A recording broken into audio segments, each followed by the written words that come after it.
Estamos continuando con nuestra serie Temas de importancia para la iglesia. Y hoy vamos a tocar otro tema que se ha arraigado dentro de la iglesia cristiana.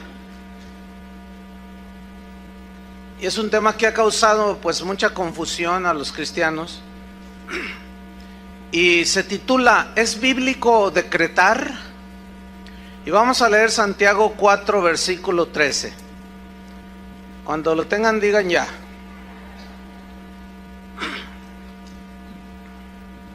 Santiago 4:13.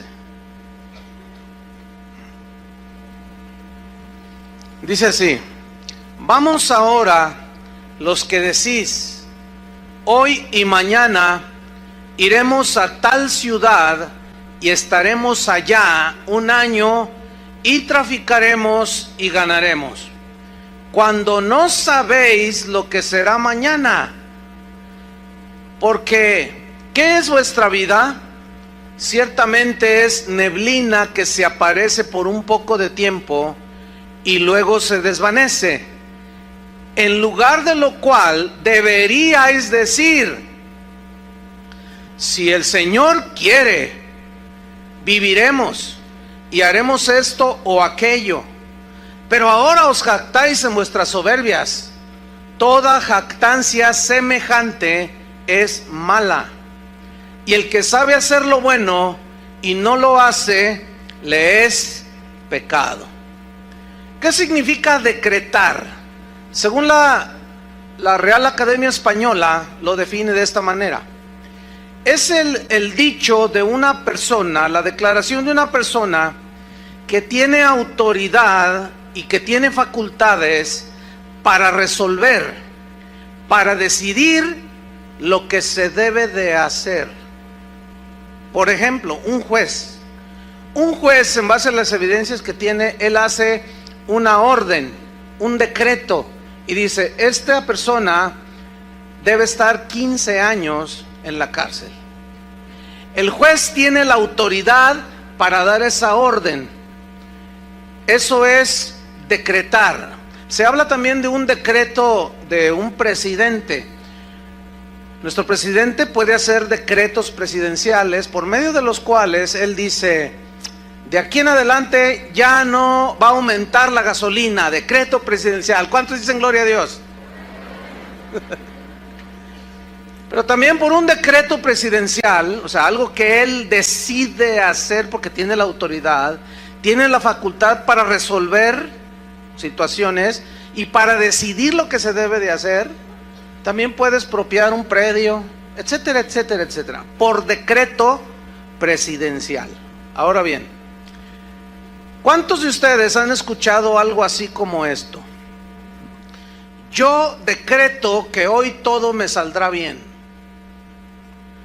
Decreto que todo lo que haga prosperará. Decreto bendición de todo tipo sobre mi familia. Decreto bendición sobre mi hogar, sobre mi negocio.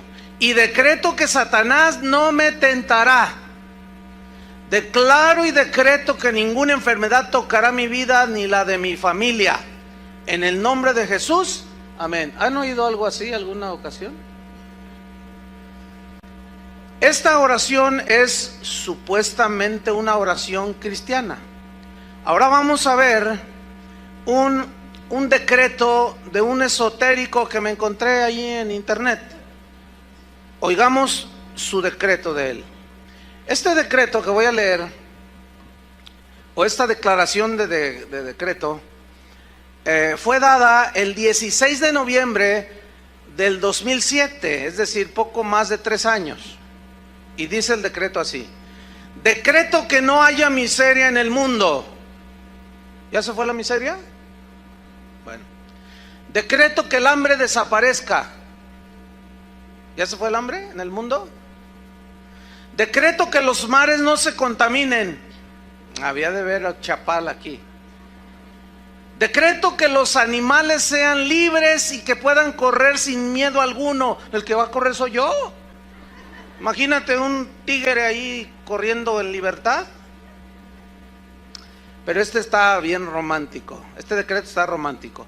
Decreto que en el aire vuele el aroma del amor. A ver todos, respiren el aroma del amor, porque aquí un esotérico decretó. Decreto que la maldad ya no exista más y que se extinga. Decreto que todo lo malo cambie y que todo lo bueno abunde. Decreto que a todos les sean concedidos todos sus deseos. Decreto que a los que amo tengan todo lo que se propongan tener y hacer. Yo decreto mi libertad y mi prosperidad. ¿Cuál es la diferencia? Bueno, enseguida de este decreto de un esotérico, estaba un comentario de una persona. Se lo voy a leer el comentario que dejó allí escrito. Dice así: los que me conocen no les va a sorprender esto, pero los que no me conocen van a decir: esta mujer está loca, porque no cree lo que decreta. Dice: hoy siento que mi alma explota. Tengo ganas de gritar y de decir todo lo que pienso, todo lo que siento, porque no me llega nada de lo que decreto.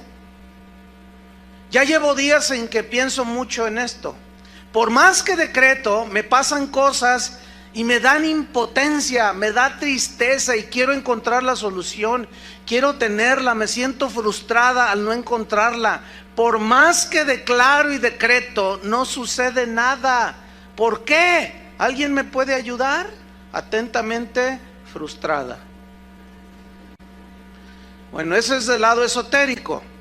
Ahora vamos a ver del lado cristiano. ¿A cuántos les han dicho o han oído esto? Decreto que tus finanzas se liberan de tal forma que llega mucho dinero a tu cuenta de banco en forma milagrosa. Lo decreto. En un mes, a más tardar, recibirás la bendición económica que esperas. Yo lo declaro en el nombre de Jesús. Bueno, pasa el mes. 5 semanas para ser generosos. Y no sucede nada. Tu cuenta de banco no solo no creció, se vació. Y te quedas frustrado. Entonces vas con el profeta decretador y tú le dices: oiga, señor profeta, no me ha sucedido nada de lo que usted decretó. Entonces él te dice: de seguro estás en pecado, por eso no sucede. O te falta fe para que recibas la bendición de Dios. Entonces a mí me sale una pregunta. Yo le diría al profeta decretador: a ver, ¿estoy en pecado o no tengo fe? Entonces yo le preguntaría: ¿qué lo que usted dijo no fue un decreto? Yo no necesito estar bien o mal, creer o no, para que el decreto se cumpla, ¿sí o no? Entonces ya nada más para empezar.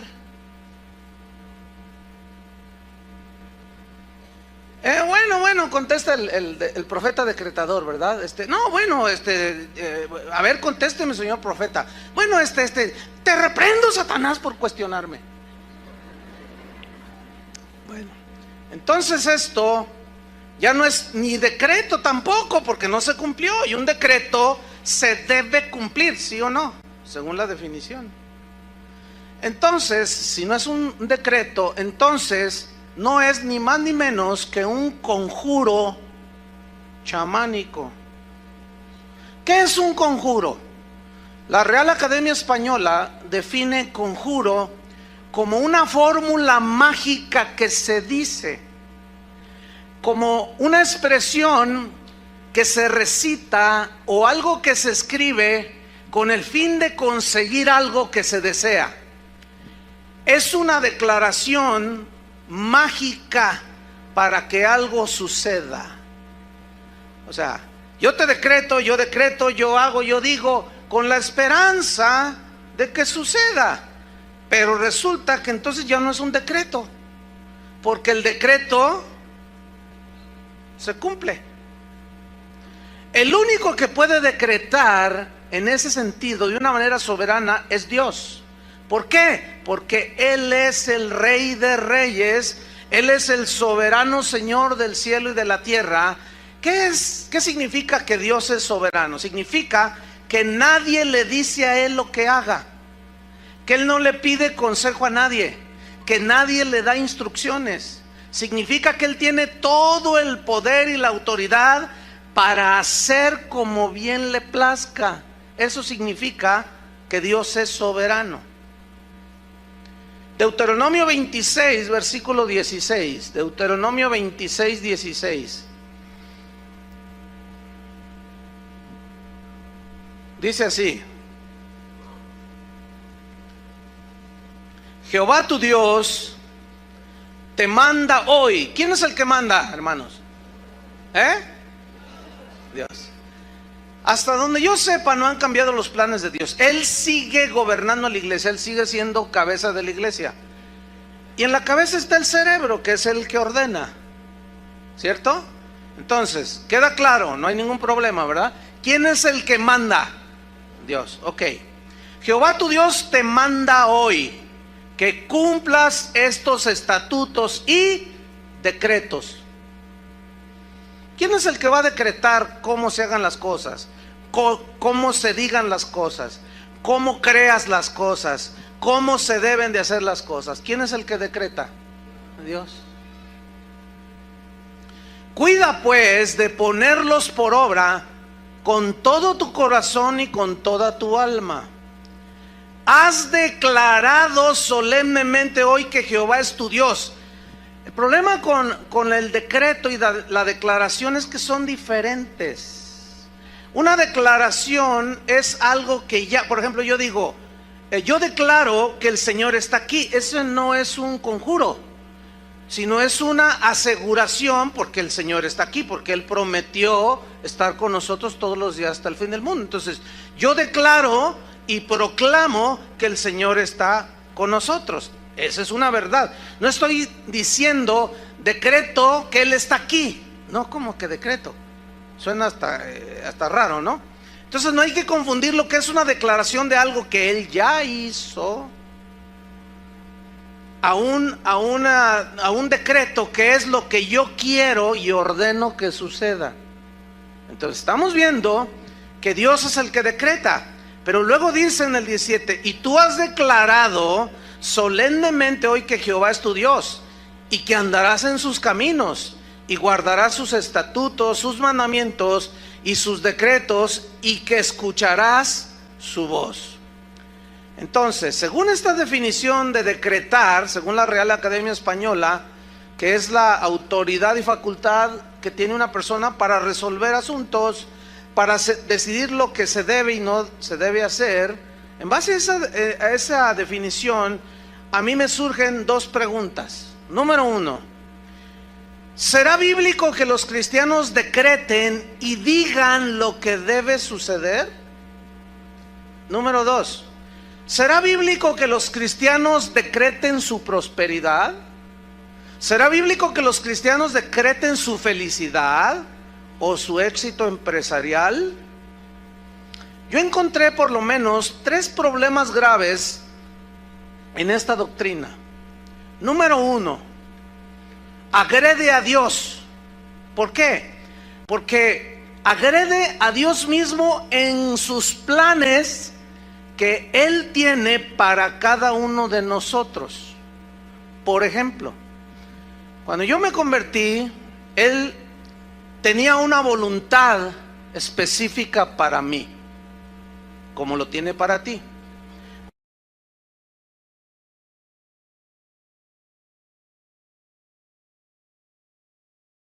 Y la tercera cosa que yo encontré es que el que decreta se pone en lugar de Dios, porque Dios es el Rey soberano y Él está en su trono. Entonces, si yo me pongo a decretar, porque decretar son declaraciones, no es ni siquiera oración. El que decreta entonces se pone en el lugar de Dios y le dice: Señor, hazte para allá, porque tú me diste autoridad a mí, ¿no? Y yo estoy aquí, entonces tú me delegaste esta autoridad y pues yo la voy a usar. Entonces yo voy a bendecir a todo mundo, yo le voy a decretar a todo mundo. ¿Cuántos tienen negocios? Y levantan la mano. ¿Cuántos tienen negocios? A ver. Entonces ya levantan las manos. Entonces, yo decreto que tu negocio en un año, 5 sucursales. Yo decreto que tu negocio va, y yo decreto. Espérame. ¿Cómo sabes si en lugar de 5 van a ser 20 sucursales? Y yo ya le bajé la bendición. No podemos ponernos en el lugar de Dios. El único que tiene autoridad para decretar, para resolver de maneras diversas y para decidir lo que pasará en nuestras vidas es Dios. Ningún hijo de Dios debe ponerse en la silla del trono de Dios para decretar y decidir cómo deben de hacerse o no deben de hacerse las cosas. El argumento que usan los que practican esta doctrina está en Apocalipsis 1, 5 y 6. Abra su Biblia. Ellos dicen: decretamos porque el Señor nos hizo reyes y sacerdotes, dicen. Entonces ellos utilizan esta lógica. Dicen: ¿qué hace un rey? Pues reina, ¿no? Entonces nosotros, Él nos hizo reyes para que reináramos. ¿Y qué hace un rey? Un rey emite, ¿qué? Decretos. Pero esa lógica no tiene sustento en la Biblia. Vamos a escudriñar aquí. Apocalipsis 1:5, ¿ya lo tiene? Dice así: y de Jesucristo, el testigo fiel, el primogénito de los muertos y el soberano de los reyes de la tierra, al que nos amó y nos lavó de nuestros pecados con su sangre. Versículo 6: y nos hizo reyes y sacerdotes para Dios su Padre. A Él sea la gloria e imperio por los siglos de los siglos. Amén. Ok.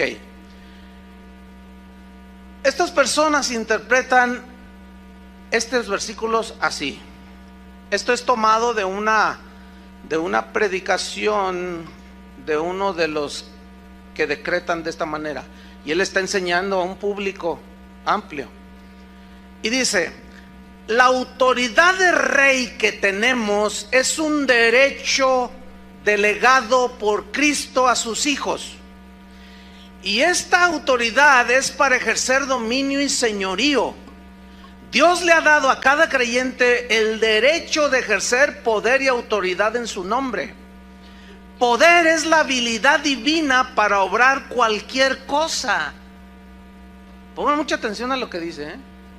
Él te ha dado autoridad y poder para ordenarle a las circunstancias, a los problemas que se dobleguen. Tú tienes la autoridad para decretar y ordenarle a los problemas que se solucionen.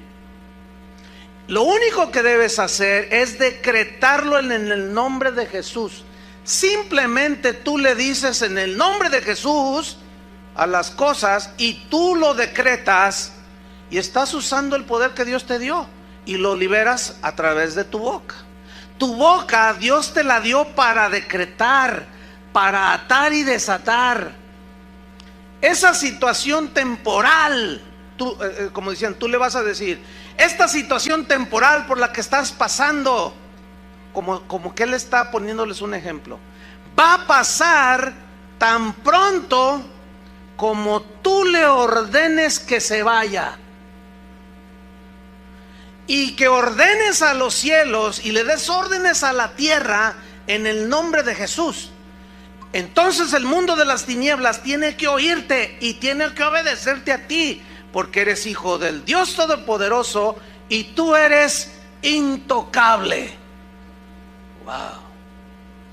Esto está diciendo que tú eres Dios. Qué triste que esto no lo sabía San Pablo. Qué triste, ¿no? Que estaba allí todo aguijoneado por un mensajero de Satanás y pues no conocía eso.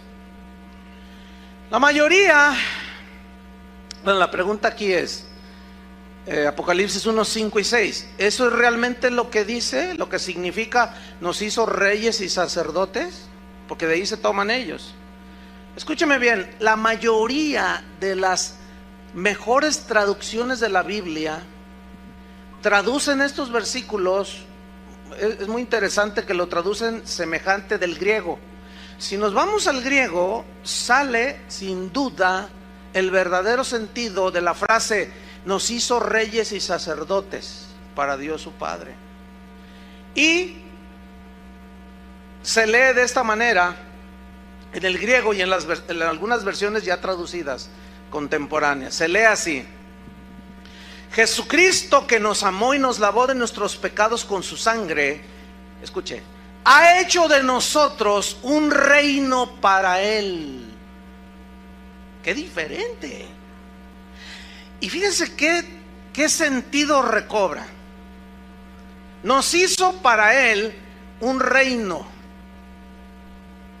Hizo de nosotros un reino para Él. ¿En dónde está el reino de Dios? Según la Biblia, en el corazón. ¿Qué significa que el reino de Dios esté en el corazón de la persona?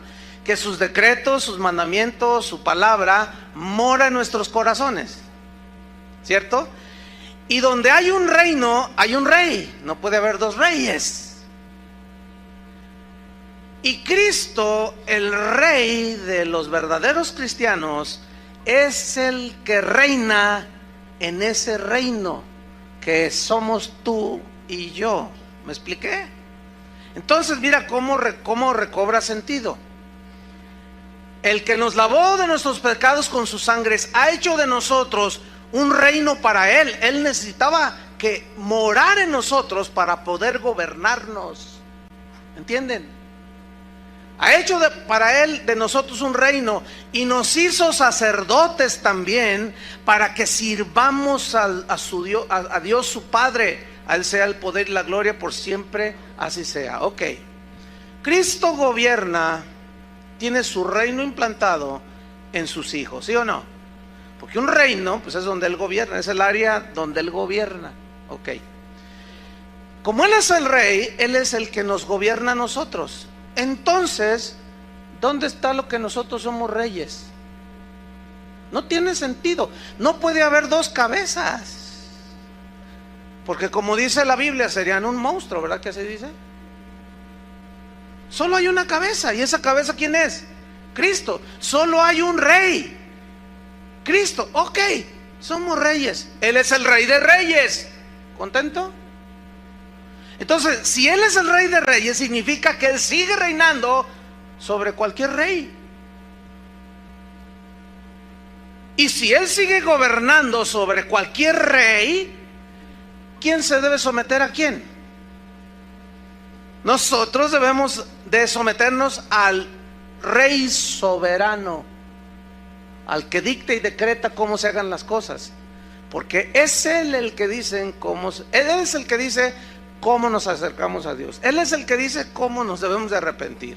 Él es el que dice cómo debemos de tener nuestra familia. Él es el que ordena cómo se gobierna la iglesia. Él es el que decretó cómo se utiliza la fe. Él es el que enseñó. Él es el que decretó. Él es el rey. Hasta allí me van siguiendo, ¿verdad? Ok. Con malas interpretaciones como esta de las escrituras, muchos son arrastrados. En este caso, son arrastrados para usurpar el lugar que solo a Dios le pertenece, el trono. Hay una historia que sucedió allá en las Europas de la Edad Media, por allá. Un rey, allí en uno de esos países, que tenía un hijo. Y todos los reyes acostumbraban a que a sus hijos les ponían los mejores maestros, el mejor matemático, el mejor literario, el mejor geógrafo, todo lo mejor, los mejores maestros. Y había unos que sabían mucho y eran los tutores de los hijos de los reyes. Y los educaban ellos en todos los conocimientos. Entonces se cuenta que había un rey que tenía un hijo, un príncipe. Entonces un día llegó el maestro, el tutor, para tener sus correspondientes clases, y encontró al hijo del rey brincando en la mesa de estudio, y brincaba y aventaba las cosas y las pateaba. Entonces aquel anciano sabio se le acercó y le dice: príncipe, debería de comportarse como corresponde al hijo de un rey. Y aquel príncipe, futuro rey, le dijo: a mí nadie me dice lo que tengo yo que hacer. Yo me comporto como me da mi gana. ¿No sabe quién soy? Soy el hijo del rey. Y aquel hombre sabio le contestó: precisamente porque eres el hijo del rey, no te puedes comportar como te da tu gana, sino como te debes comportar. Y cayó al mozalbete príncipe. Y nosotros decimos: somos hijos del rey. ¿Cuántos saben que somos hijos del rey? ¿No sabe quién soy? A mí nadie me va a decir, ni el rey te va a decir. A mí nadie me va a decir cómo yo haga las cosas. Yo aquí mando. A ver, espérame. Reyesillo de Tepito. O de Santa Tere, pues, más cerquita. Cálmate, reyesito. Ok, el padre de aquel príncipe murió. Y el muchacho, en su momento, llegó a ser rey. En el caso nuestro, nuestro rey, porque somos hijos de un rey, nuestro rey nunca muere. Por lo tanto, jamás de los jamases vamos a ocupar su lugar. ¿Contentos o no de ser hijos de un rey? Pero ya entendiste que nunca llegarás a ser rey. El rey es Él. Y si lográramos ser reyes, porque vamos a suponer que Él, repito, Él sigue siendo y será por toda la eternidad Rey de reyes y Señor de señores, y seguirá gobernando su reino que está en nuestro corazón. Otro argumento que sacan a la luz los que creen eso de que somos reyes y por lo tanto debemos decretar cómo se hagan las cosas, está en Juan 14, versículo 12. Juan 14, 12.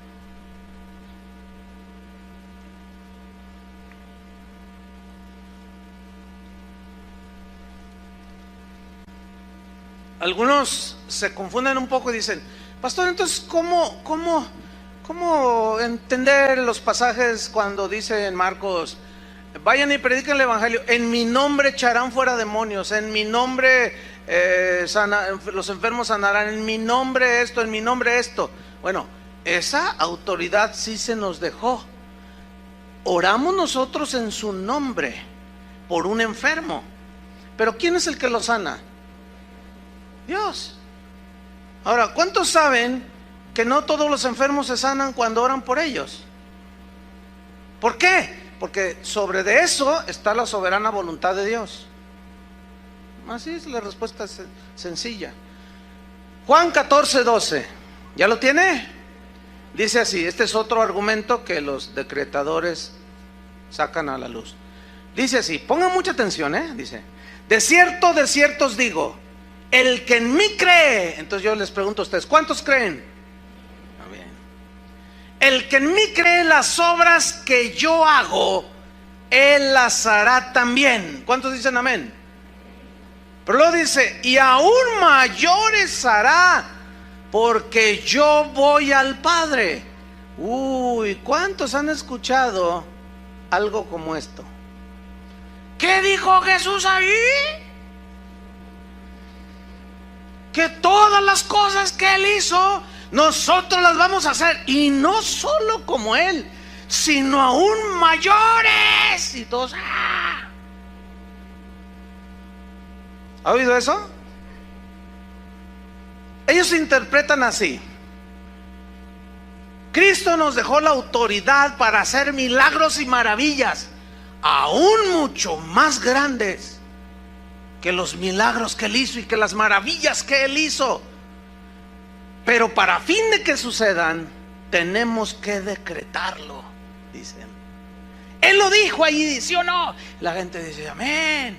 Ok, la respuesta viene a continuación. Vamos a suponer que la interpretación que le dan es correcta, que sí vamos a hacer mayores milagros, mayores señales, que esa es la interpretación típica. Pero si esta interpretación fuera la correcta, yo tengo por lo menos 5 preguntas. Tengo como fácil saco 50 preguntas, pero nada más voy a decir 5 preguntas. Número 1, si esta interpretación es correcta, enséñeme quién ha muerto y ha resucitado por sí mismo. ¿Conoce a uno que haya muerto y haya resucitado por sí mismo? ¿Conocen alguno? A lo mejor alguien que nos escucha en internet dice, ¿yo? Bueno, ok. Igualaste las obras de Cristo, pero no fue mayor. ¿La igualó? ¿Sí o no? Si esa interpretación fuera correcta, enséñeme aquel que ha caminado sobre las aguas. Enséñeme a uno. ¿Conoce alguno que ha caminado sobre el lago de Chapala? Por ahí se oyen testimonios que eventualmente en una fuga a Dios soberanamente alguien se escapó de sus perseguidores y caminó sobre el lago. Yo creo que Dios lo puede hacer. Ok, pero ¿dónde está? Ok, aquí está. Ah, bueno, ¿caminaste? Sí, atravesé el río Usumacinta ya por el sureste de México. Ah, qué bueno. Pero eso no es mayor a lo que hizo Jesús. Estamos hablando de que Él dijo, las harán mayores, ¿no? Eso no es mayor, caminó. Otro puede decirme, no, yo conozco a un apóstol que caminó sobre las aguas. Y no solo caminó, sino también se elevó como Jesús, se llama Chris Angel. Ese apóstol está poderoso. Miren, si ese tipo dijera que era cristiano, hiciera las cosas que hace, muchos, olvídenlo, lo tendrían como el ungidazo de Jehová, porque son tan ignorantes que no saben discernir. Fíjense, si un simple tipo, un ilusionista, puede imitar lo que Jesús hizo, son trucos, sabemos, ¿no? Y una que otra magia por ahí media satanoide, ¿eh? La puede igualar, nada más. Entonces, si esa interpretación fuera correcta, yo quiero que me enseñen ustedes aquel que multiplicó un plato de pozole para 10,000 personas.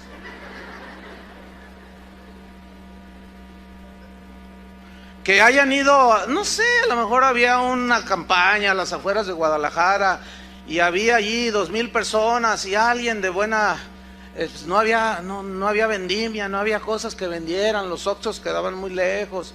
Entonces la gente tenía hambre y alguien dijo, pues yo traje mi plato de pozole, señor apóstol, tráemelo para acá. Entonces que lo haya levantado y denles a todos. ¿Quieren con cebollita? ¿Quieren con picante? ¿Cómo quieren? Aquí ahorita. Y que hayan sobrado 10 hoyotas de pozole. A ver, enséñemelo. ¿Conoce a alguien así? A lo mejor anda uno por ahí. Ok, pero igualó, nada más. ¿Sí o no? Una quinta pregunta. Enséñame al apóstol que haya pasado una pared con la puerta cerrada, como lo hizo Cristo después de haber resucitado. Enséñenme a uno. ¿Hay alguno? ¿Conoce alguno? Métanse a internet y pregunten. Quizás por allí anda. Y si logran encontrarlo, no es más de lo que Jesús hizo. Pregunta: entonces, ¿a qué se refirió Cristo cuando dijo mayores cosas harán? Es obvio que a milagros y señales y maravillas no se refirió, porque si no, entonces ¿dónde están? Todos esos que predican de que nosotros haremos mayores cosas que Cristo, ellos no hacen, ni siquiera lo igualan. No pueden ni creer para que se les multiplique el pan en su casa y van al monte de Piedad a empeñar el reloj en el nombre de Jesús. O sea, no solo ni las igualamos siquiera, mucho menos las hacemos mayores. Entonces, ¿a qué se refiere Jesús? ¿Qué quiso decir aquí? La clave está en el pasaje, la clave está en la frase, porque yo voy al Padre. Esa es la clave para interpretar el versículo. O sea, las obras que ustedes hagan, las van a hacer igual que yo, pero aún las harán mayores, dijo. ¿Qué dice el versículo 12? Porque yo voy al Padre. ¿Qué significa? Escúcheme bien. La única manera en que los verdaderos creyentes harían las obras mayores que Cristo fue cuando Jesús les dijo: pero no los dejaré huérfanos, les enviaré el Espíritu Santo. Y ellos lo recibieron en Pentecostés. Ese Espíritu Santo vino sobre los creyentes, y entonces fue cuando los apóstoles hicieron obras mayores que Jesús. Pero no está hablando de milagros, porque no hay un milagro registrado en la Biblia que sea mayor que los que hizo Jesús. Entonces, ¿a qué se refiere? ¿Sabe a qué se refiere, hermano? Se refiere a la extensión del reino de Dios en la tierra. ¿Y de dónde saca usted eso, hermano? Seguimos leyendo.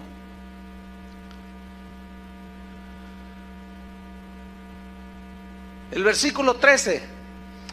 Quiero que note usted cómo está ligado hacer obras mayores a la oración. ¿Lo alcanza a ver? Versículo 13. Está ligado a la oración. Y si todo lo que pidierais al Padre en mi nombre, lo haré para que el Padre sea glorificado en el Hijo. Si algo pidierais en mi nombre, yo lo haré. Y si me amáis, guardad mis mandamientos. Número 1. ¿Cuál fue su mandamiento cuando Él se despidió de ellos?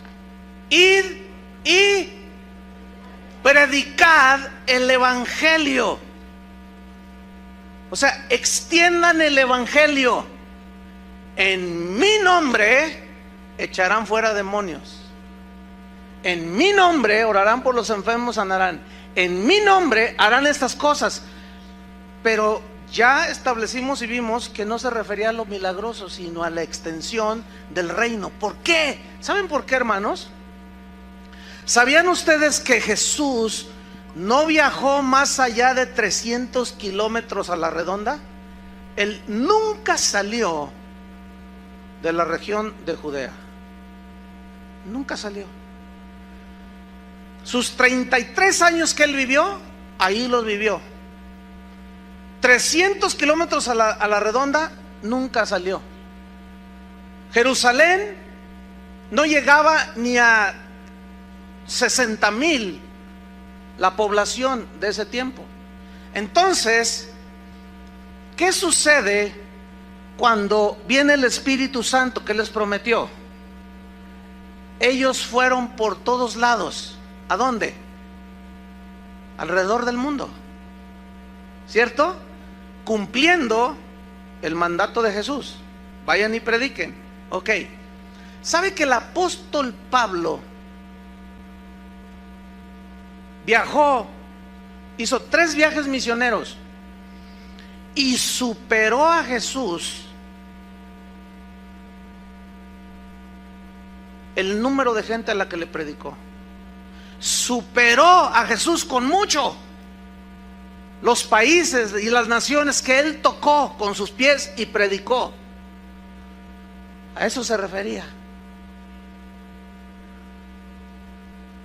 Pedro mismo, cuando recibieron el Espíritu Santo, predicó, y en un solo sermón, ¿cuántos se convirtieron? 3,000.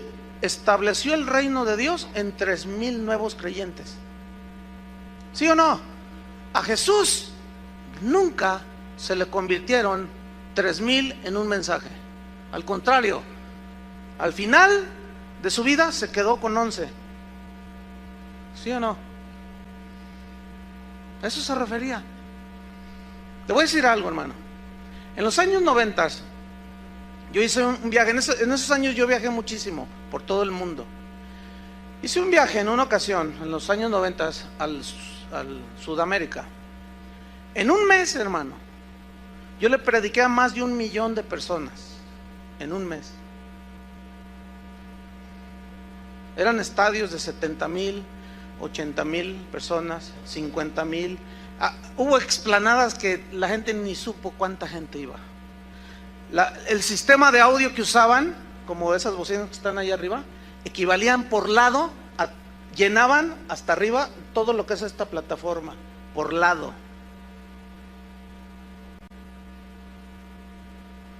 Le gané a mi Cristo. A eso se refería, hermanos. ¿Saben que este mensaje sale a todo el mundo en tiempo real?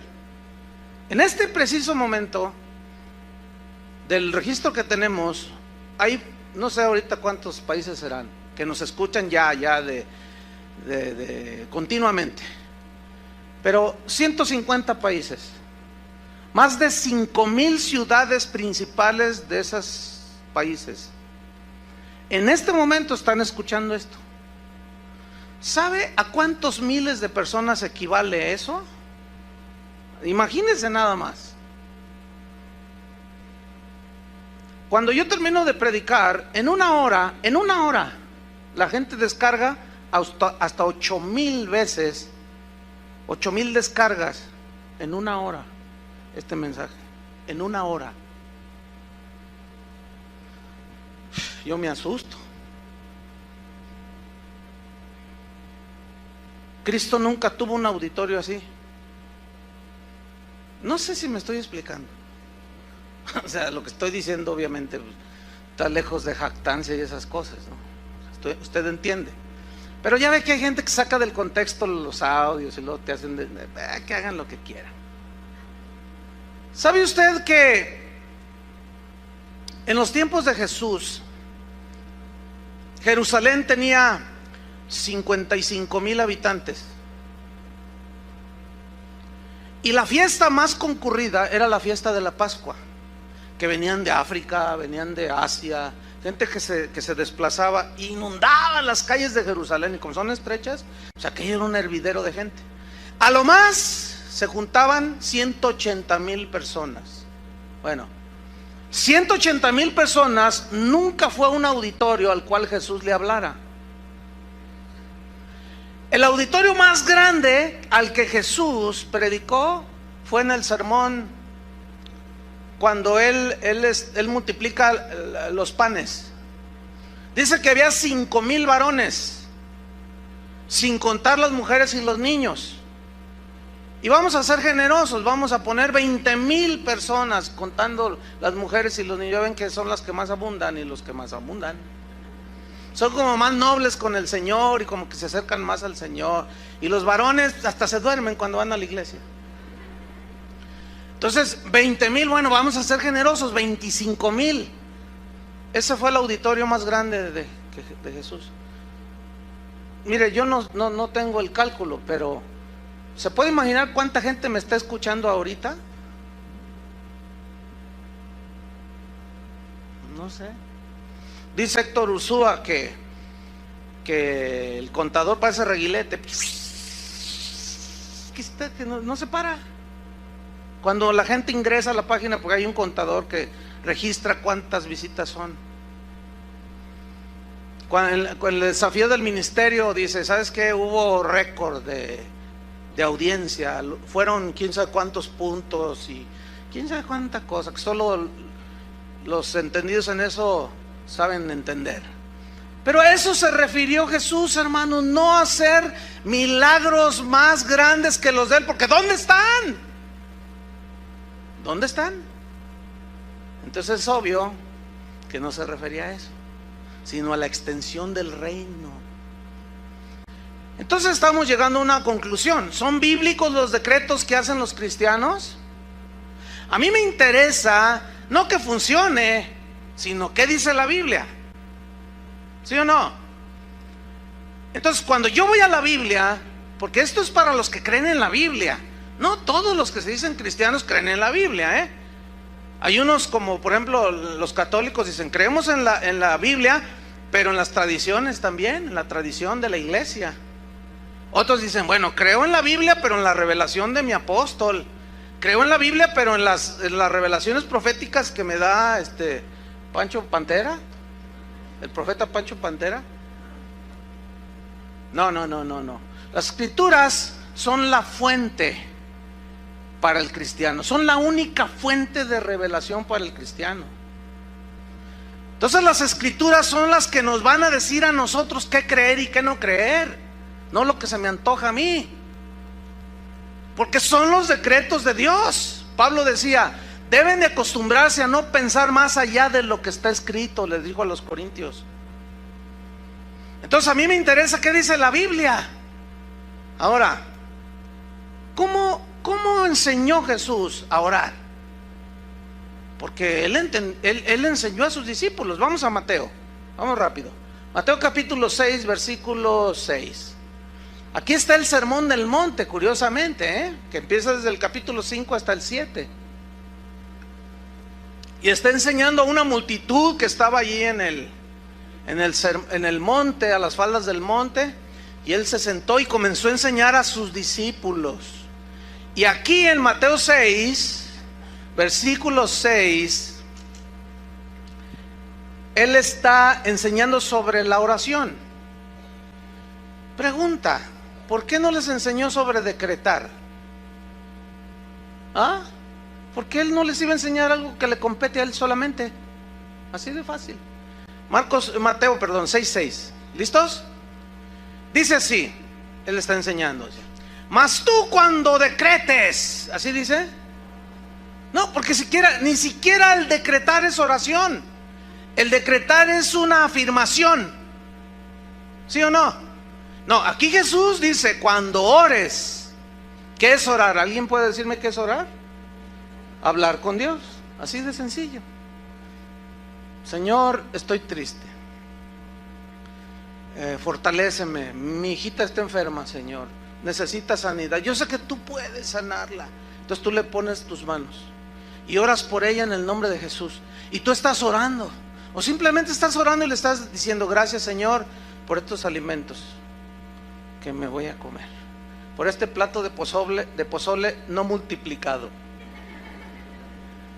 Mas tú cuando ores, dice, entra en tu aposento, pon mucha atención, y cerrada la puerta, ora a tu Padre que está en secreto, y tu Padre que ve en lo secreto te recompensará en público. Y orando, no uséis vanas repeticiones, como los gentiles. ¿Quiénes son los gentiles? La palabra gentil significa pagano. Fíjese, también los paganos oran. Dice, pero tú no seas como los paganos que usan vanas repeticiones, que piensan que por su palabrería serán oídos. Ellos piensan. Dice, no os hagáis pues semejantes a ellos. No sean como los paganos que hablan y hablan y hablan. No, ustedes no van a ser así. Porque vuestro Padre sabe de qué cosas tenéis necesidad antes que vosotros se las pidáis. Y una señora así, de esas que son humildes, sencillas, pero de buen corazón, preguntó, oh, pastor, ¿y qué caso tiene si él ya sabe mis necesidades? ¿Para qué quiere que se las pida? Pues para que tengas comunión con él. ¿O a ti te molesta que tu hijo te pida? Pues no. Imagínate que tu hijo te dice, mamá, ¿me puedes dar de comer? Tengo hambre. ¿Me das de comer? Dame, ándale de comer. Entonces tú le contestas, ¿y por qué me pides si yo ya sé lo que tengo que hacer? ¿Pero te molesta que tu hijo te pida de comer? Pues tampoco a Dios y tú ya sabes que tienes que darle de comer. pues tampoco a Dios le desagrada. Porque tú como padre, pues te sientes bien, ¿verdad? Que llegue tu hijita y te diga: papi, ¿me puedes comprar zapatitos? Mira, ya sé de qué sabor son los chicles. Sí, hijita, ya sabía, pero apenas es la quincena. Vente, vámonos, vamos a comprarte tus zapatitos. ¿Qué, se molesta el padre? No, tampoco Dios se molesta. Pero aquí el punto es: no uséis, ¿qué? Vanas repeticiones. Esa frase en el griego, batalogeo, significa, escuchen bien, repetir algo ociosamente. ¿Qué es ociosamente? Sí, sin ton ni son, que ni sabes lo que dices. Significa parlotear sin medida. O sea, dice el diccionario, es decir, proferir frases carentes de significado espiritual y mecánicamente son repetidas. Es una referencia a las oraciones de los paganos, que piensan que porque están haciendo tipo chamán, no tengo nada, o porque confiesan positivo, hoy me va bien, pura palabrería. Dice, ¿y cómo oran esa gente? Como los paganos. Y ese tipo de oración ya se metió en los cristianos. Y a eso es a lo que se refería Jesús. No oren como los paganos. Ellos piensan que porque hablan, decretan, dicen, establecen y cuanta cosa, ya todo les va bien. Porque escúcheme bien, el pensamiento positivo tiene su origen en la metafísica de Aristóteles, casi 300 años antes de Cristo. Él hablaba de la metafísica del lenguaje. Filósofos 300 años antes de Cristo decían: habla positivo para que tus circunstancias cambien alrededor. Y eso es exactamente lo que usted se encuentra en internet por todos lados. Pura filosofía aristotélica. Pero esa filosofía ya se metió a la iglesia. El problema es que la maquillan con 2 versículos y ya dicen, es revelación cristiana. No, hombre, ¿qué va a ser revelación cristiana? Porque si yo decreto y ordeno que sucedan las cosas, entonces ¿para qué necesito a Dios? Él quiere que dependamos de Él. Entonces no es decretando, no es declarando que usted va a ser bendecido por Dios, o que usted va a recibir no sé cuántas cosas. La palabra bendición es algo, hay algo que precede a la bendición. Por ejemplo, yo les pregunto a ustedes, ¿cuántos quieren la bendición de Dios? Pues todos levantan la mano. Pero ¿saben qué es lo que precede a la bendición de Dios? La obediencia a sus decretos. Deuteronomio 28: si oyereis y obedeciereis y hiciereis atentamente la voz de Jehová tu Dios, y si tú guardas estas cosas y las obedeces, yo también te digo que vendrán sobre ti todas estas bendiciones y te alcanzarán. Bendita será tu entrada y tu salida. Bendita será tu casa, bendita será el fruto de tu vientre, bendito tu trabajo, bendito todo lo que hagas, bendito esto, prestarás a otros, tú nunca irás al monte de piedad a pedir prestado. Tú serás cabeza y no cola, la bendición de Jehová estará sobre ti, tus graneros serán bendecidos, abundarán, Jehová te bendecirá. Hasta el versículo 14, y todos dicen, gloria a Dios, aleluya. Pero nadie predica del 15 en adelante. Nadie, yo no he escuchado eso, de verdad. Eso de Deuteronomio 28, de los decretadores de la bendición, nada más citan hasta el 14. Pero a partir del 15 hasta el 60 y no sé cuántos, son más. Dice, pero también te digo que si no obedeces a Jehová tu Dios, vendrán sobre ti todas estas maldiciones y te alcanzarán. No te ajustará la comida. Tus hijos serán rebeldes, tú te volverás loca. Así dice. Desvariarás en tu mente, dice. Pedirás prestado, serás esclavo de otros. Entonces, ¿quieren la obediencia? ¿Quieren la bendición? Obedezcan la palabra de Dios. Todas las promesas de Dios están condicionadas a la obediencia. Todas. Absolutamente. Entonces, si yo decreto para ustedes prosperidad, escúcheme bien, anulando tu estado espiritual actual, si tú andas en adulterio, si tú eres un ladrón, si tú eres, iba a decir político, pero no es sinónimo así tan descarado, ¿no? Si tú eres qué sé yo, un defraudador, si tú eres un zeta que viene a la iglesia, si tú, o sea, eres lo que seas, ¿verdad? Y ya crees que lavas tus pecados porque vienes aquí, entonces te encuentras con el predicador y dice, Dios te ama como estás. Si a veces no soy tan malo. Ayer descuarticé a uno, pero pues ahí está hablando el hombre de Dios, está diciendo que como sea, Dios me ama. Entonces yo decreto que tu negocio prosperará. Yo secuestro 2 al mes. 10, Dios me va a bendecir. Pues yo obtengo mi ganancia de aquí y de acá. Entonces, si el predicador hace a un lado el estado espiritual de la gente y empieza a decretar bendición y prosperidad, y que tus hijos serán los dueños de la Universidad de Guadalajara, y que quién sabe qué tanto, y que tus hijos van a ser los reyes de no sé qué, y que tú y que más allá, escúchenme bien, hermanos, toda esa gente la están mandando derechito al infierno. ¿Cómo mis decretos? ¿Que acaso mis decretos anularán el estado espiritual de las personas? Imposible. Y esta gente habla, usted decrete, ¿qué quiere? ¿Qué quiere? Ordénele. ¿Cómo sabe usted si Dios está tratando con usted? Y lo tiene ahí todo quebrantado. Entonces te dice el decretador, no lo recibas, ordénale que se vaya. Y el Señor te tiene allí y estás ahí peleándote contigo. Y yo te respeto, Señor, nomás te ve así, mira, con la pura uña nomás te ve así.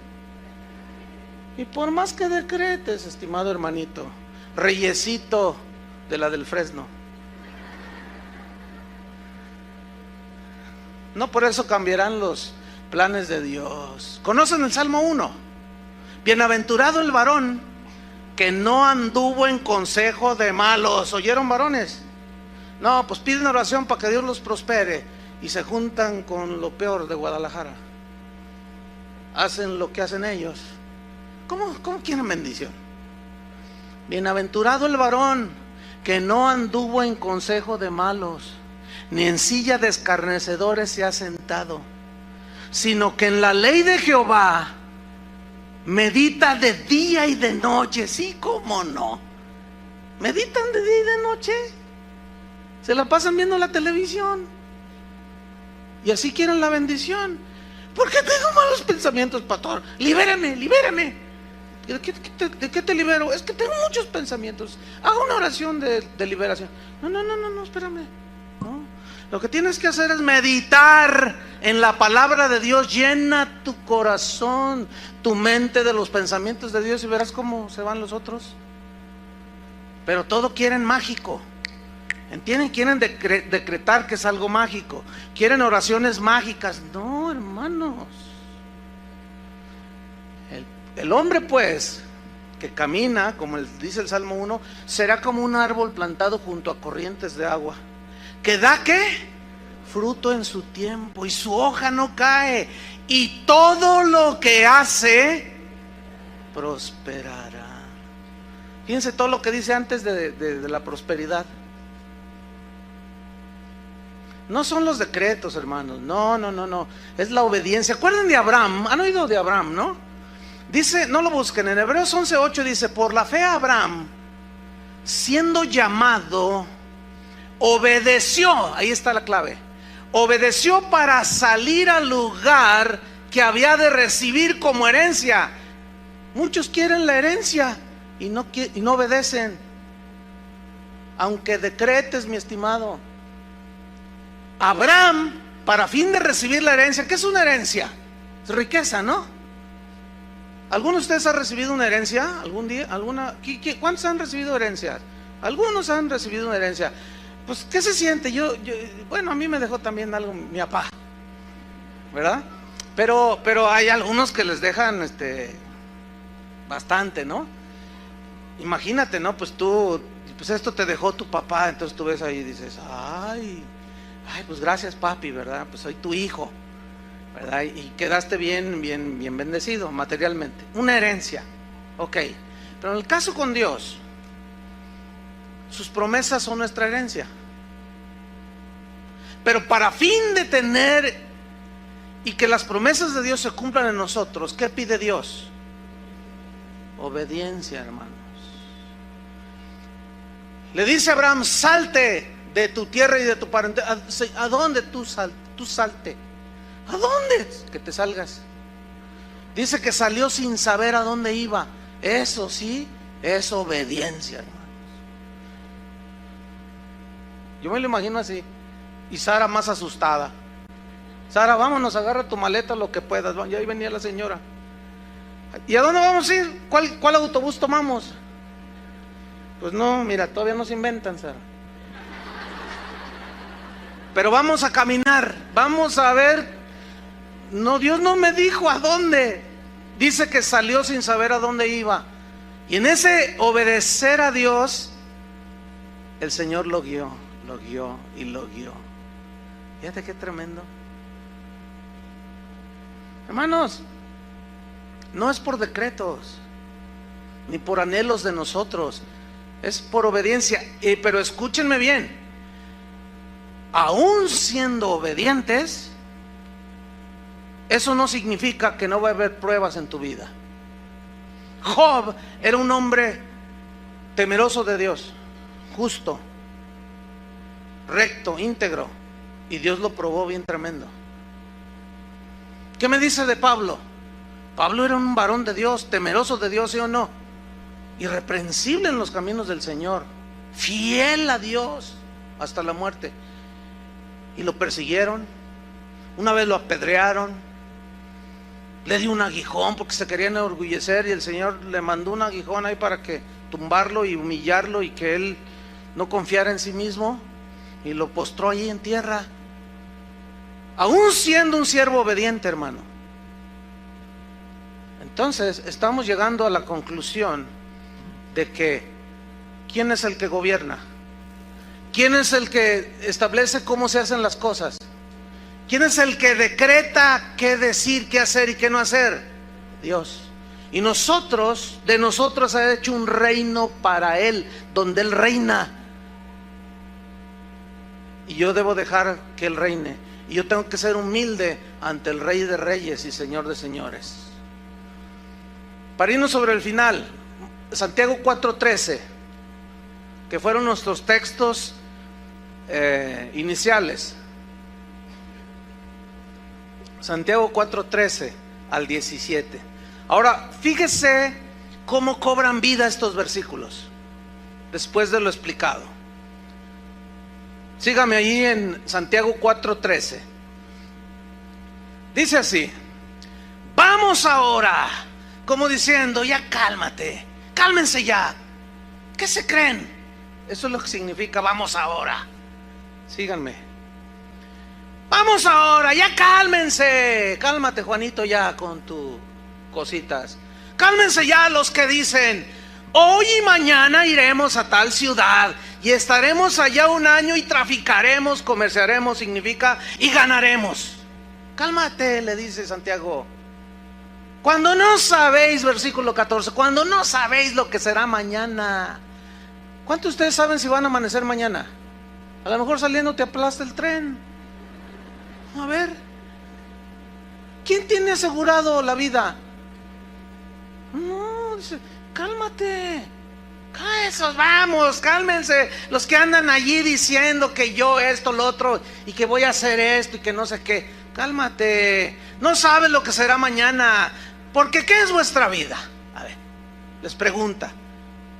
Ciertamente es neblina que se aparece por un poco de tiempo y luego se desvanece. ¿Qué somos? ¿Reyes o neblina? Está bueno para un título de un mensaje, ¿no? Versículo 15. En lugar de lo cual deberíais decir. En lugar de lo cual, todos esos que tienen diarrea verbal, que están fluye con sus decretos. En lo cual deberíais decir, ¿qué? ¿Qué deberíais de decir? Si el Señor quiere, nota que Él no se opone a que hagamos cosas, Él no se opone, pero lo que se opone es que tú lo hagas a un lado, si es que dices que es tu rey. Si no es tu rey, pues tú di como los del versículo 13. No, yo les voy a demostrar, en un año hago lana. ¿No estás tomando en cuenta a Dios? En lugar de lo cual deberías de decir, si el Señor quiere, viviremos. Viviremos. Es decir, que cuando alguien se muere, ¿qué significa? Que ya Dios dijo hasta aquí. Entonces, ¿dónde sale eso de reprender a la muerte?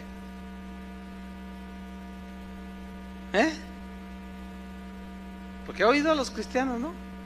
Y si están reprende y atando y no sé cuánto y decretando que la muerte se larga y se muere el enfermito ahí y están todos así derrotados, pero obviamente el decretador dice, no, lo que pasa, les faltó fe, el diablo se lo llevó, los deja peor a los deudos ahí.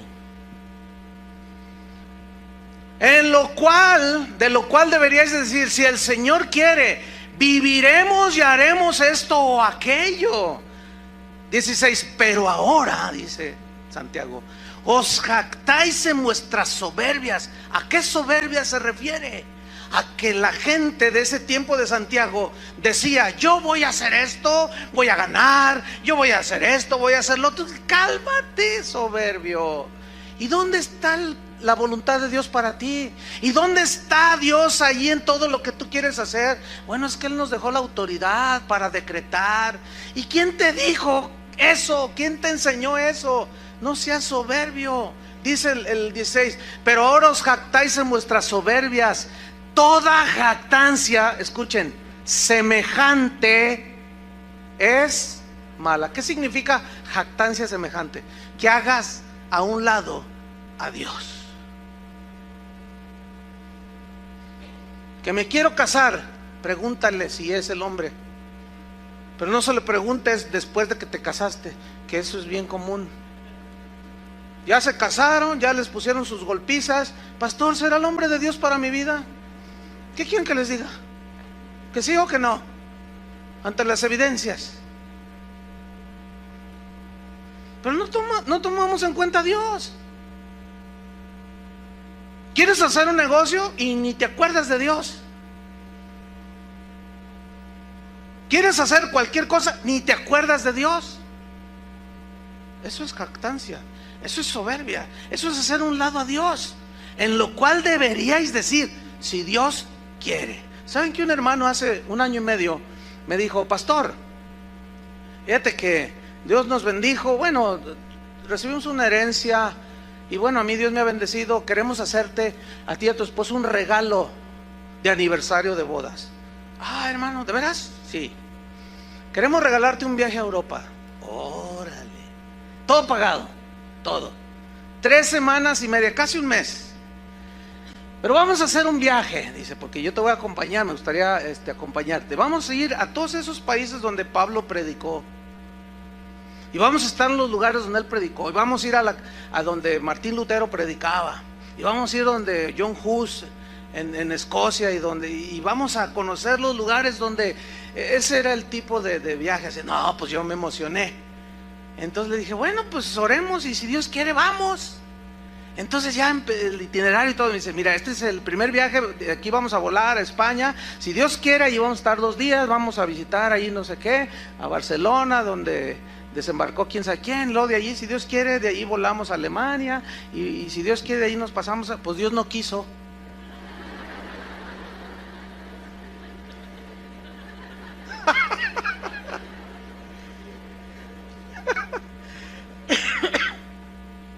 Dios no quiso. A una semana de irnos, unos días, pum, que le da un infarto al hermano. Y casi se andaba muriendo. Y me dice, vete tú, Chuy, están todos los boletos. Le dije, no, ¿cómo crees? Si te mueres tengo que regresarme. Le dije, no, además no haría yo una cosa así. O sea, se me haría de muy mal gusto. Imagínate, te mueres y pues ¿cómo? No, llego tarde a tu velorio. Y todo risa y risa, ¿no? Pero Dios no quiso. Ahora, usted debería de preguntarme a mí, ¿y cuál fue tu reacción? Está buena esa pregunta, ¿no? Pues como si nada hubiera pasado. Simplemente Dios no quiso. Y yo no me frustré. Aquí está mi esposa. Padre, ¿por qué me haces esta? Ya van 4. Porque ya van 4, 2, 3 veces ya con las maletas casi para irnos a Israel. Y empiezan a tirar bombas 2, 3 días antes. Y se vuelve a cancelar. Pero ya sé lo que están pensando algunos que me están oyendo. Porque los de aquí ya no piensan así. No. Usted oró mal. El diablo lo robó. Usted debió de haber decretado, porque eso era una bendición. Usted debería de haber atado al diablo. Usted hubiera reclamado, usted hubiera. Usted debería de haber hecho. Más bien, deberías de decir, si el Señor quiere. ¿O no? Eso fue lo que dije yo. Pregunta, ¿el diablo me robó? ¿Perdí una bendición porque no decreté? Bah, no me venga con esas. Yo estoy contento con la voluntad de Dios, hermano. Cuando mi padre murió, que estaba ahí en su cama, yo oré. Yo tengo fe, yo he orado por mucha gente que se ha sanado. Y yo oré por él y dije, Señor, yo sé que tú lo puedes sanar, no hay nada imposible para ti. Y empecé a orar. Y me dice, no, ni ores, me dijo. Me lo voy a llevar ya. Así me dijo, claramente. Ya es su tiempo para él. Pues yo me levanté. Porque me dice el Señor, ve y habla con tu mamá, que por ahí debe andar mi mamá. Ve y dile a tu mamá que ya me lo voy a llevar, prepárala. Y me levanté, voy con mi mamá y le empecé a hablar. Fíjese, mamá, la Biblia dice esto, y que el Señor, Él es dueño, y cuando Él quiere. Y hablé como 1 hora y media con ella. Me regresé al cuarto, estaba Carlos, eras tú, ¿verdad? Estaba Carlos, no estaba Berta, estaba mi esposa y yo. Estábamos en el cuarto de mi padre, allí ya en coma mi papá. Y vimos claramente cuando él se movió, hizo así, y murió. Y le llamé al doctor, oigan, venga a ver a mi papá. No, se acaba de morir tu papá. Y murió, yo lo vi morir. ¿Se lo llevó el diablo? ¿Debí de haber reprendido a la muerte? A mí Dios me dijo, no ores, es su hora. Y me lo llevo. Decreto que ese niño, ya ven, ni funciona, no se calla. A ver niño, ¿dónde estás?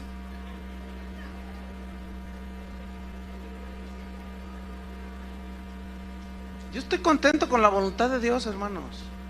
Porque nada sucede si Dios no lo permite.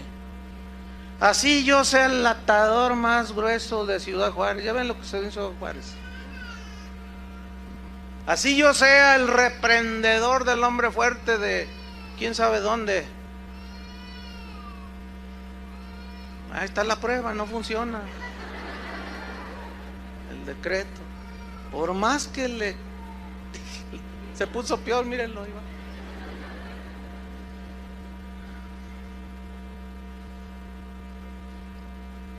Pero lo terrible está en el versículo 17, hermanos. Y terminamos. Y al que sabe hacer lo bueno y no lo hace, le es pecado. ¿Qué significa el que sabe hacer lo bueno? Significa que tú incluyas a Dios en tus planes. Ese es el contexto. No está cambiando de tema. Ahora ustedes ya saben hacer lo bueno, ¿no? ¿Qué es? Juan decía: si pedimos alguna cosa conforme a su voluntad, Él nos oye. Significa Él nos responde. Lo cual significa que yo le puedo pedir algo que anhelo y deseo, pero si no está en su voluntad, Él no está obligado a responderme. Tengo otro tema allí que he estado desarrollando, que se va a llamar ¿contesta a Dios todas las oraciones? La respuesta es no. ¿Y las que no responde, qué son, falta de fe? No, necesariamente. Porque entonces Pablo no tuvo fe cuando oró 3 veces a Dios que le quitara el aguijón y no se lo quitó. Pero eso ya será otro tema. Entonces, orar conforme a su voluntad, eso es lo que tenemos que hacer nosotros. Cuando uno de sus discípulos se acercó a Jesús, le dijo: Señor, enséñanos a orar. ¿Qué le dijo Jesús? Vosotros cuando oréis, oréis así, y decid: Padre nuestro que estás en los cielos, santificado sea tu nombre. Venga a nosotros, ¿qué? Tu reino. Haz de nosotros un reino donde tú seas el rey, y nosotros sacerdotes para servir al Padre. Fíjate, ¿ves cómo encaja la interpretación? Venga a nosotros tu reino, hágase tu voluntad como se hace en el cielo, se haga aquí en la tierra. Pregunta: ¿quiénes son los que van a hacer la voluntad de Dios? ¿Los que no lo conocen o los que supuestamente lo conocemos? Nosotros, ¿sí o no? Nosotros somos los que vamos a hacer la voluntad de Dios, porque Él es el rey en nosotros, su reino está en nosotros. Entonces tú y yo somos los que vamos a hacer la voluntad de Él, no nuestra propia voluntad. Pero luego viene algo que no les gusta a los de la prosperidad. Danos hoy 2 millones de pesos en nuestra cuenta. ¿Así dice? Danos hoy nuestro pan de cada día. O sea, cada día oras esperando tu provisión de Dios. ¿Ha oído a los predicadores esos que dicen: no te conformes con ese carrillo, no te conformes con esa casilla allá en Santa Cecilia, no te conformes con esa ropilla que traes? Los hijos de Dios visten con las mejores marcas, los hijos de Dios traen los mejores carros, los hijos de Dios tienen las mejores casas. Cálmate, Nerón. ¿Dónde dice eso? Juan el Bautista apenas le alcanzaba para un par de chanclas y un vestido de camello. ¿Que no tenía fe? ¿Que no era hijo de Dios? Ningún profeta como Juan, dijo Jesús, ha habido. Y ese ni camello traía. No, que no nos venga con esas cosas. Y analice bien, hermano, lo que escucha. Y siempre váyase a la Biblia, siempre. Y perdona nuestros pecados, nuestras ofensas, así como nosotros perdonamos a los que nos ofenden. Y no nos dejes caer en la tentación, y líbranos del mal. ¿Quién va a librar? ¿Tus decretos? ¿O Dios es el que nos libra? Amén. Oremos. Te damos gracias, Señor, por tu palabra que alimenta nuestro espíritu. Gracias porque tu palabra dice que el que se enaltece será humillado y el que se humilla será enaltecido. No podemos tomar tu lugar, Señor. Tú has dicho: clama a mí y yo te responderé, y te enseñaré cosas grandes y ocultas que tú no conoces. Pero ahora, Señor, ya no hay clamor, ahora hay decretos, supuestas órdenes de cómo se hacen las cosas. Perdónanos, Señor, porque sin duda en algún momento nos hemos visto envueltos al no discernir lo que escuchamos. Corrígenos, Señor, no queremos ponernos en tu lugar. Te reconocemos en esta congregación como el Rey de Reyes, Señor de señores. Gracias, Señor, por el privilegio que nos diste de hacer esas cosas mayores, y que es extender el Evangelio como tú no lo hiciste, porque estabas limitado a un tiempo como hombre, a un espacio. Pero ahora nosotros que somos tu cuerpo, llenamos toda la faz de la tierra. Gracias, Señor, porque tú nos corriges. Cuando oremos, Señor, no levantemos nuestra cerviz orgullosa, sintiéndonos dignos y merecedores de las cosas, sino con humildad diciendo: Padre nuestro, tú estás en el cielo, tú eres altísimo. Nosotros somos terrenales, mortales, somos neblina, somos como flores del campo, que hoy son, mañana ya no son. Líbranos, Señor, de sentirnos reyes, señores del universo, porque tú eres el que nos proteges, el que nos guardas. Tú mandas alrededor de nosotros a tus ángeles que nos guarden. Tu Espíritu Santo nos guía a toda la verdad. Tu palabra es una lumbrera a nuestro camino. Límpianos, Señor, con tu sangre preciosa de todo pecado, error, falta, ofensa que te hayamos hecho al ponernos en tu lugar, Señor. En el nombre de Jesús.